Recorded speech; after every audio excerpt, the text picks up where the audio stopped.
So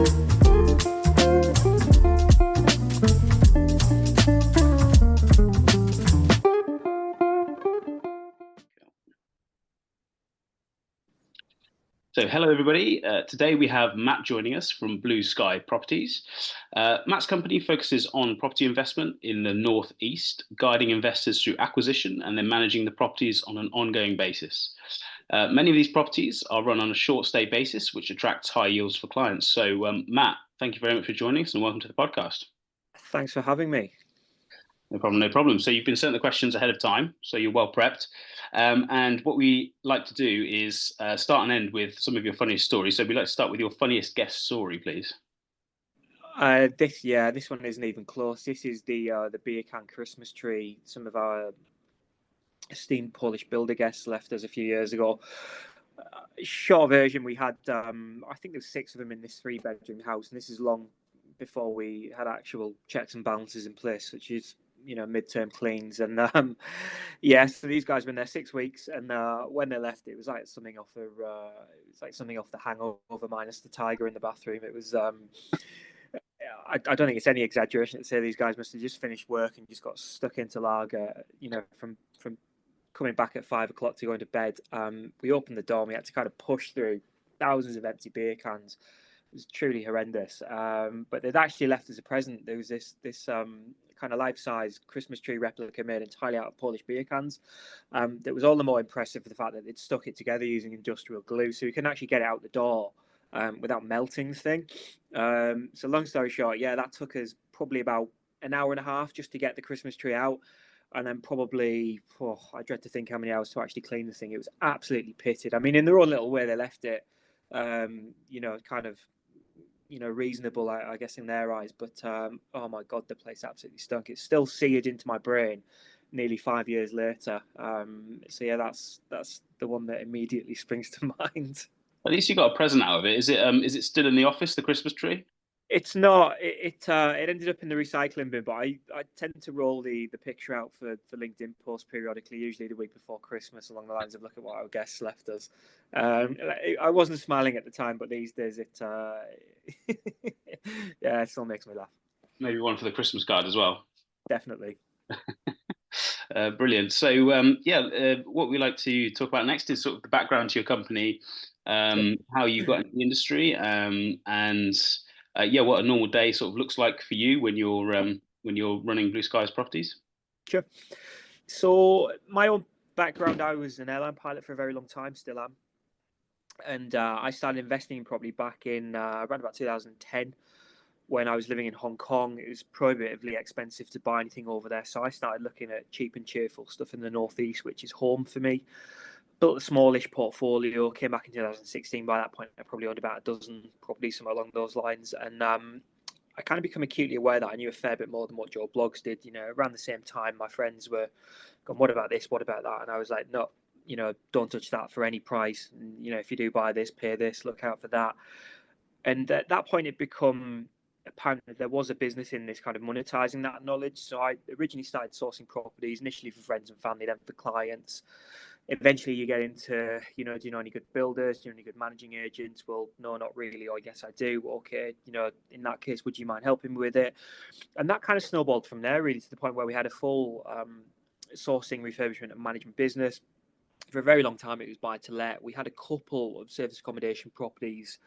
I think we started around about 2018, but they were my own properties that my wife managed. And it wasn't until probably around about 2 years ago, I think, where we actually pivoted into managing them for clients. I was initially quite reluctant, to be fair, because obviously as well as I do just how much work goes into it, and we weren't really equipped for a very long time to do that.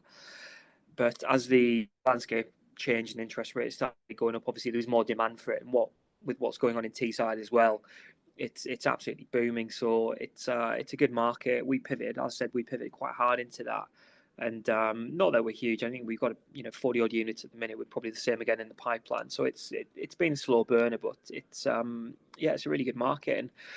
And that's kind of been the last 15 years, really. It started off as a bit of a sideline from flying, and now flying is arguably the sideline from property. Alongside that, we've added other stuff, my own portfolio, some commercial conversions, etc., etc.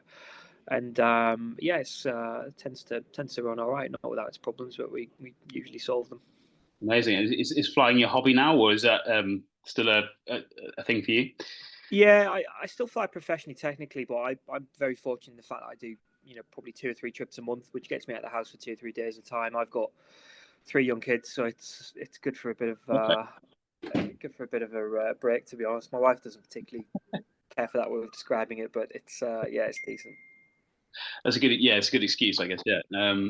Very much so. Get out of the house.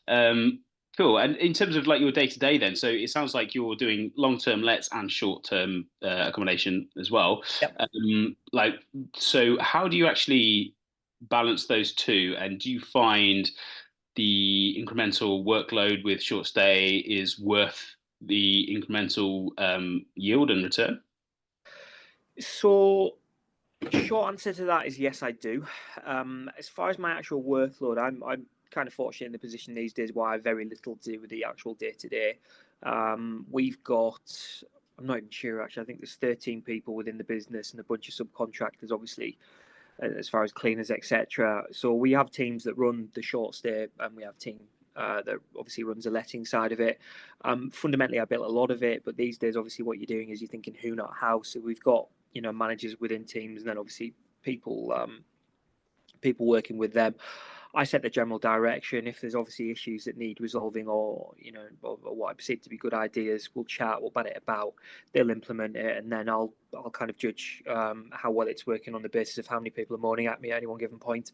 Touchwood, as the business gets bigger, the moans actually seem to be reducing. So I think, as a general rule, we're doing all right with it. But again, I mean, to reiterate, it's service accommodation, so there's a million moving parts, a million things that can go wrong, and there's very rarely a quiet day, to be fair. Definitely. And I guess you've sort of, you say you built sort of obviously it's who, not how, but I'm assuming you're sort of pulling in technology as well to sort of help you fulfill the day to day, Definitely, and take some of the some of the workload off. that's very much the case. I mean, we are going back to my my first career. You can kind of meet somebody that you've never flown with before and fly halfway across the world in a hideously complicated machine in a almost word for word standardized fashion. Now that's kind of one way you can approach things. What I find with service accommodation especially is you kind of got to get that balance between automation and technology and still that personalized element of it. There's a lot of good tools, to be honest. What I have found is there's very little out there that does everything brilliantly. So what you do is you might use, for example, we use uplisting for property management. We use turnover for liaising with the cleaners. We do use a competitor of yours at this stage for house guidebooks, etc. But we're open to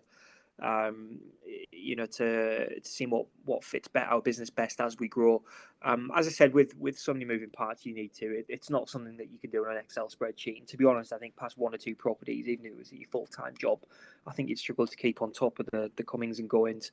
I read somewhere, I think it was somebody on Instagram recently saying, how easy it is. It was just 15 minutes a day, checking people in and dealing with queries. If only, I mean, 30% of the British population can't work a key box, it seems. So if you don't have the systems and the processes helping you, you're really on a bit of a hiding. Definitely. And you mentioned so I guess that's it's really important to get that communication piece right. So obviously you mentioned using several different tools, including Peth. So it's another digital guidebook solution. But I Yeah, guess you recognise then the importance of the guest communication, and like you're saying that if people, some people can't even find the lockbox. It needs to be clear. yeah. To they need to have a very simple way of actually getting that information that they need to make their stay better. So I guess you're prioritizing your guest communication through the digital guidebooks. Is there anything else that you're using to maybe improve the communication and make it a little bit easier for them? We what we're trying to find the balance of, and it's always a bit of a challenge, is that balance between, as I mentioned, kind of the systemized element and the personalized element, and then obviously within that you've got kind of high tech and you've got low tech. So in a very basic fashion, we've got stuff, for example, so you've got the new fire regs with fire escape plans, etc., that need to be prominently displayed. We've gone quite low tech in a lot of respects, and we've actually just put, if there's an issue, on the back of the fridge, that sort of thing. If there's an issue with this, call this number. If there's an issue with this, call this number. Because obviously, what you've got to bear in mind is, a lot of your guests will be quite tech savvy and will appreciate the automation, but obviously, a lot of your guests won't be. A lot of your guests will just want to be able to pick the phone up and go, "Hello, it's whoever. The boiler's not working," and obviously, the correct answer to that is, "Okay, let's help you troubleshoot it. If we can't, the correct answer is then somebody's on the way around to solve it." Because ultimately, it is a hospitality business with an underlying property element, which I think a lot of people in this space maybe don't appreciate. So you've always got to find that balance, and it's a never ending process. I would say. Yeah, I think you're right. I think a lot of property managers that we work with tend to do sort of both. So they'll have like obviously the digital guidebooks, maybe QR codes and things like that, but they'll also do things like printing off guidebooks still, Yeah, especially in the sort of traditional sort of holiday areas as well, because that can be the sort of demographic that maybe isn't quite as tech savvy as other demographics. So yeah, definitely having a dual approach to that can certainly help improve the guest communication. So on a day to day, then I guess because you're more hands off now, you've got the team doing it, you've got your tech set up yeah. as best you can. So I guess you said there's getting fewer and fewer headaches, but what would be your biggest when it comes to the short stay side of the business? I think the short stay side, if I'm being really honest, it's still probably cleaners. It seems that you're it's like that game at the seaside where you're hitting the malls or whatever pop up with a hammer, and you knock one down, another one pops up. You might, for example, have it all nailed down, then all of a sudden your cleaner actually decides that your cleaner's going to go and do something else, and then you've got to get people that will clean to your standards. They'll get on board with what you're doing. So, for example, we have a checklist. This is what you do in every property. I consider that quite straightforward. Obviously, a lot of your cleaners don't. They've got their own ways and means of going about it. If, for example, you need to be somewhere 2 hours before and you're not able to make your clean, I would generally consider it pretty common sense to inform us so we can, make ultimate, other arrangements. So that's something, again, it's been a bit of a process. We have recently brought it in house, which has helped it a lot. But I think if you were to kind of hold a gun to my head and say, what is the single biggest issue? I would say that. The other one I would say is probably dealing with the 5% of your guests. Now, I think you're going to have kind of 5% raging fans that no matter what you do, they'll love it. 5% people that will just complain no matter what you do again, and kind of 90% in the middle that we tend to listen to. I think it's kind of I always use the I found a toffee crisp wrapper buried somewhere deep in the back of the settee, and it's ruined my stay in Stockton on a Tuesday in February, and I demand compensation, and I'm speaking to my MP. They're always quite hard work. Again, I think as your business grows, you get more properties, there's more moving parts, you are going to expose yourself to that. But again, I think it's having a robust procedure in place to make sure that they don't knock the train off the tracks. I think sometimes you might get 1,000 guests for argument's sake, and you never remember the good things. You just tend to remember the bad things, and I think it's maybe getting a bit of perspective. You can mitigate for most of the things most of the time, but ultimately you'll never please everybody. I think as a perfectionist, you've always got a bit of an internal conflict there, I would say.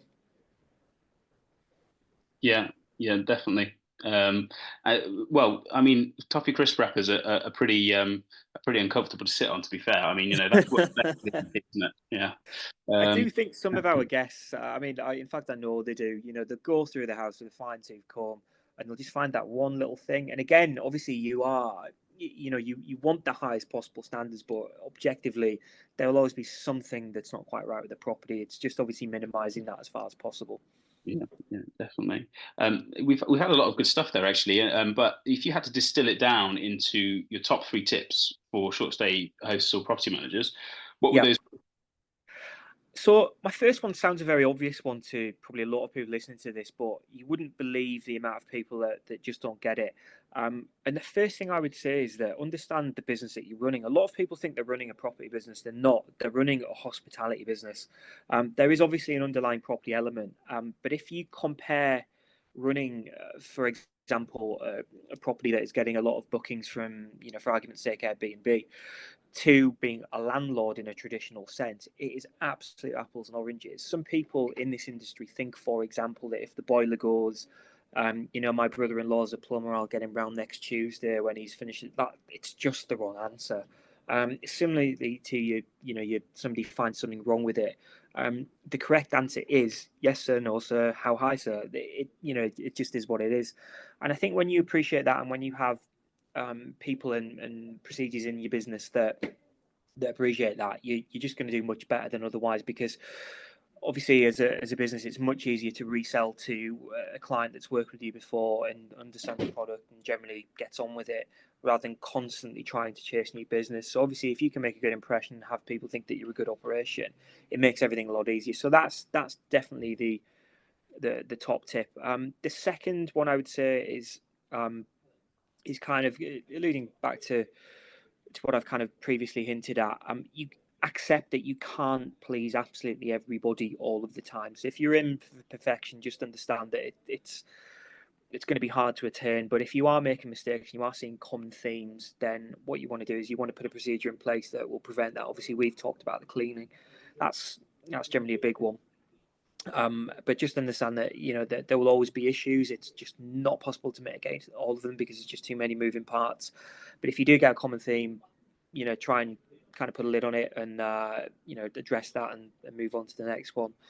And the third one would be probably don't take it too seriously. I think you've got to enjoy what you do. It's one of those where you're always dealing with lots of fiddly stuff. With the greatest will in the world, nothing ever works quite as smoothly as you'd like it in an ideal world. But again, going back to point two, if you're just constantly rounding off edges, 1% better each day, it's quite an interesting little business in my opinion. It's afforded myself and my family some reasonable freedom off the back of it. So it's good little niche in my opinion. Very good, very good. Yeah, and I think your first point there about some I think some guests sort of think it's a hotel, and we do get a lot of feedback from property managers on this podcast saying you do get guests arriving who think that they're going to have a full-time concierge, and that's not quite the case. That's not the agreement, I guess, with serviced accommodation quite. But equally, Right. it's finding that balance on the other side of what you said there, which is it still is a service business, right? They're still it might not quite be to the standard of hotels, maybe, but there is sort of a level of service that's required to run serviced accommodation, and if you get that right, you're going to get good reviews and you're going to get more bookings. So it could Definitely. win, really, isn't it? Yeah, I mean, I'll give you an example of that. We've this is one. I mean, we've had a number, but our business specifically, with it being in the northeast, is more orientated towards contractors and people up here for work rather than outright leisure guests. I mean, we do get a little bit, but I would say it's kind of, well, it is about 70-30. And the big meatier bookings, the long term as the 6 monthers tend to be from that demographic as well. And one example of that is we actually received an inquiry a little while back from a gentleman who said, "Look, I'm quite keen in this house for a long stay. Can I view it?" And it was actually my wife at the time who picked this. She's still my wife, by the way, who actually picked the inquiry up. And he kind of said, "Look, I can only come and view this at 7 o'clock. Can you facilitate that?" And she said, "Yeah, that's fine." So we showed him the house. Said, "I really like it. It's just a bit small. Have you got anything else?" To which he kind of said, "Yeah, okay, we've got this property. It's not ready yet, but if you want to have a look at it, we can go there now." I said, "Okay, that's brilliant." So we went and showed him this house. It was pretty much what he was after. He said, "What is it going to look like?" We said, "It's going to look like all the other houses we have, because that's kind of the brand standard that we're getting to." He said, "Great, I'll have it." And 9 a.m. in the morning, there was £18,490 deposited in the bank from his employer, which ordinarily would look a bit sus, but it was a legitimate, massive chemical company. On the basis of the fact that we just went a little bit over and above, we said, "Okay, we can kit this out for you. Yes, we can get it ready by Friday, but obviously we need a bit of commitment because it's going to be all hands to the pump. We're probably going to pay a bit of a premium for other stuff." I said, "Yeah, that's fine." So again, it just comes back to if you do treat it like a hospitality business, because a lot of landlords, for example, without kind of old school landlord mentality, would be, "No, I'm not going to do that." So just by going over and above, we filled that house for 6 months, and that was more or less 100 grand a house. You've paid 20% of your mortgage off with one booking. It's not to be sniffed at when you look at it in those terms. Amazing. Yeah, yeah. And I guess your clients are mainly investors, so they're kind of getting the benefit of you guys sort of being there and being able to offer that level of service, to guests That without necessarily having to lift a finger, right? that's pretty much it. Our entire business really is we we allow people to kind of access the northeast market where you can get some really high returns, as we've obviously just demonstrated, without having to put all the legwork and experiencing the uncertainty that comes into it if you don't know what you're doing. Obviously, as a business, we know where works, we know where doesn't, we know which brokers to use, which solicitors to use. If you are buying a house on that street, what you want to pay for it, and the back end is reasonably tidy because again, you'll know with service accommodation, if you've not got those procedures and those people in place, it can be incredibly time consuming, and you do find yourself chasing your tail. Because I remember when we started this, we didn't really have a clue, if I'm being honest, and the amount of time that we spent. And I remember my house looking like a laundry, and this was just for one of, I think, two properties at one point. And you times that by 20 or dare I say 50 in the next couple of months, you really need to have this nailed down. If you are doing it yourself, it's pretty thankless. Whereas as a business, we market ourselves as being a one-stop shop, which I think is pretty much what we do really. And we're able to get some pretty good results, generally speaking. Fantastic, yeah. And so just you sort of mentioned, I think what we get a lot of feedback on is the increasing burden of regulation in the market as well. And I Yeah, think it's actually a good argument for using somebody like yourselves because you guys are sort of specializing in it. If I'm a first or even second time investor in a property, I've got to take on that regulatory burden. I think you mentioned the fire procedures that you've now got to display, things like that. There's more and more of yeah, those things coming out in the UK. You guys are basically specializing in this. You know how to comply with those. You have the processes in place to make sure that that's all being taken care of. So like those sorts of burdens are sort of removed a little bit by using property managers as well. definitely. It's sort of a benefit to using you as well. Yeah, I think that's an interesting one because again, we can come at it from a pragmatic point of view. The amount of times I'm sitting in my office now where they've had three or four of us and we've been going through the new regulations, we've been going, well, actually, you need fire doors. Well, actually, it doesn't say that. It says you should have fire doors, but you may be able to get away with a solid wooden door, well fitting in its frame. And do you need F1 smoke alarms or D1? Well, you should have this, that, and the other. So what we're able to do is we're able to, generally speaking, offer a pragmatic solution that is legally compliant, and ultimately safe. Because at the end of the day, it's not necessarily about being legal. Obviously, you want to be legal. Fundamentally, you want to be safe. You need to be safe, really. You must be safe. It should be legal, and it's nice to be relatively cost effective. If you don't understand the ins and outs of how everything works, then potentially you might be taken for a ride by a builder, or you might just be operating wholly illegally, and at some point it's going to cause some harm to your guests, and you may end up with a fine or a prison sentence or something along those lines. So obviously, as a management business, where we're trying to, as I said, we're trying to keep everybody safe, legal, and efficient in our order, basically. And you wouldn't believe the amount of conversations we have in this office to that effect, trying to always strike that balance. Yeah, I think we've all been there with the builder. But Yeah, uh, we're perennially there, to be fair, but we have a good playbook for it these days. Absolutely, yeah.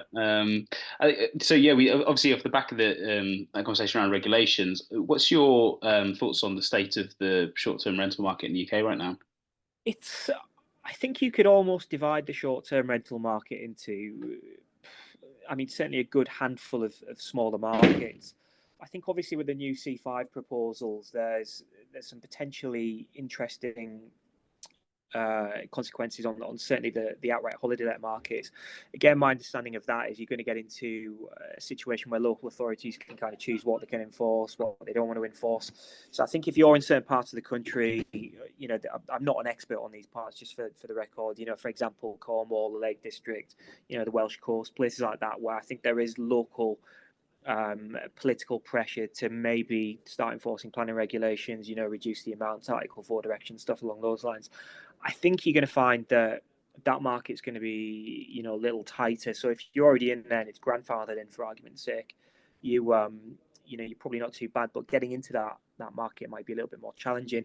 I think the Northeast market, which I can talk with a little bit more certainty on, is there is no real political desire, at least that I'm aware of, to make it any more difficult for people to enter the short stay market. So I think there's more opportunities there. Again, how the interaction between supply and demand works is anybody's guess. But I think up here, certainly, there's not people at pitchforks going at greedy Airbnb owners. Again, how the supply and demand element kind of factors into that is anybody's guess. What I do genuinely think, especially in the B2B market, so again, companies such as ours and marketing to contractors and other professionals, I do genuinely think you're going to get a bit of a two-speed market. You're going to kind of get the commoditized, arguably Airbnb, Booking.com market, where that's going to attract, I think, your more casual kind of demographics. Your people coming for short leisure stays, slightly more cost sensitive. Where obviously you'll know yourself working with businesses value certainty. They value being easy to work with. Little things like, can you produce me a VAT invoice, stuff along those lines.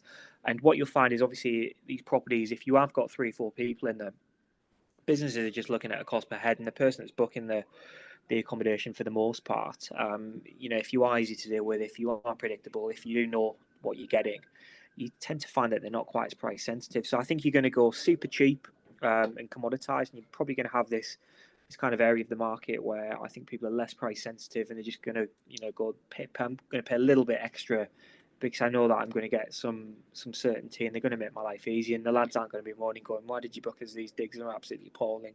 Because what we try to do, as a kind of mentioned previously with the quote unquote brand standard, we're trying to equip all of our properties to a very similar standard across the board, so people know what they're getting. So if house A is full for a little period, house B is exactly the same. It's round the corner, not an issue. Very good. And I guess you're equipping the properties for sort of each market. Do you sort of target your properties at each segment then? I'm about to contradict myself a little bit, because I'm a big believer in marketing. In that, if you're trying to market to everybody, you market to nobody. But I'm kind of quite soft in how we present our properties. So they'll be functional, they'll be homely, but they won't be overly furnished, because ultimately the more that's in it, the more there is to break, the more moving parts, and then you kind of you're kind of chasing your tail again. So they're on the more practical side. So it's not going to have a ton of soft furnishings, for example, which means that we're probably again more oriented to our target market of contractors, but equally they're not sparse. If you look on our website, shameless plug, blueskystays.co.uk, you'll see that they're generally quite well furnished. So yeah, we kind of we're just kind of on the more pragmatic side of furnishing. So we're not necessarily anything ostentatious or over the top. You'll never walk in our properties and go, "Wow, this is absolutely amazing," but you'll go, "This is nice. This is comfortable. I could certainly spend a couple of weeks here." Very good. Yeah. Brilliant. So lots of good stuff there for our listeners, I think, Matt. So we'd just like to round off on your second funniest guest story, please. They're probably all related to OnlyFans style instances. I think we've had a lot of people in that instance. There's nothing immediately that springs to mind, other than that I think one girl who answered the door once when it was long past 11, and she seemed a little bit flustered. I think a gentleman might have just left, and when the cleaners went round, I was sent a ton of pictures from various paraphernalia that were left, and it all made sense at that point. So that was a bit of a wry smile after the fact. But that was one of a few, to be fair. I think it was only because I personally knocked on the door at that point that why it rings a bell. But yeah, not uncommon. But yeah, obviously, what you do in your time, as long as it's legal and it's not damaging the property, none of my business. Yeah, fair enough. Yeah. I think we get a lot of those stories actually. We've had a I can believe it. More common than you think, actually. Yeah. Anyway, Matt, really good. Thank you very much for your time. Good to have you on. Thanks for having me. Absolutely great to spend a bit of time talking all things SEO. No worries.